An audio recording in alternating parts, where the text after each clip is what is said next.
అన్న నమస్తే. నమస్తే ఎట్లుంది చెవెళ్ళల రాజకీయం? బాలే అన్న. ఎవరు గెలుస్తారు చెవెళ్ళల ఎంపీ?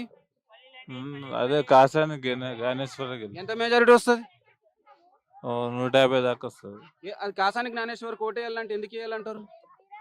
ఇప్పుడు ఉన్న ఉన్న పాట అయినా మంచి చేయలేరు కాబట్టి. రంజిత్ రెడ్డి కాంగ్రెస్ నుంచి వస్తుండు, బీజేపీ నుంచి కొండ విశ్వేశ్వర రెడ్డి వస్తారు. వాళ్ళకంటే ఇప్పుడు కాసాని జ్ఞానేశ్వరే గెలుస్తాడు అంటావు? ఆయనే గెలుస్తాడు, ఆయన చేపిస్తాడు పనులు గిట్లా అట్లా. అంటే ఇప్పుడు తెలంగాణ వ్యాప్తంగా 17 ఎంపీ స్థానాల్లో బీఆర్ఎస్ కి ఎన్ని వస్తాయి? బీఆర్ఎస్ కు 3000 చిల్లర వస్తాయి.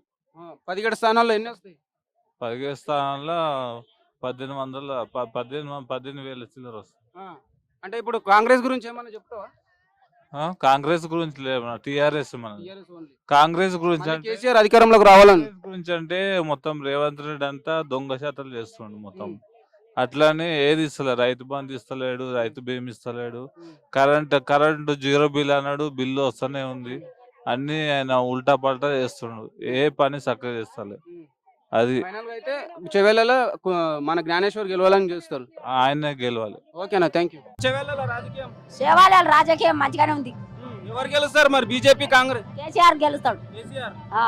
మరి 4 నెలల కాంగ్రెస్ ప్రభుత్వం గురించి ఏం చెప్తారు? ఏం చేయలే మాకేం చేయలే. పెన్షన్ ఏం రాలే? పెన్షన్ రాదు మాకు, ఏది లేదు, కూలి కూడా లేదు మా ఊళ్ళో శివాలయాలో. మరి అన్ని హామీలు అమలు చేసినామంటుండ్రు రేవంత్ రెడ్డి. చేయలే.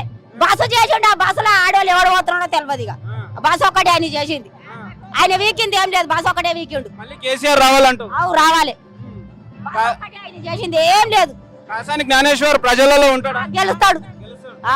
ఎంత ఎంత ఎంత మెజారిటీ వస్తుంది? మస్తు వస్తుంది ఆయన మెజార్టీ. బీజేపీ కాంగ్రెస్ గెలవాలంటావు? గెలవద్దు.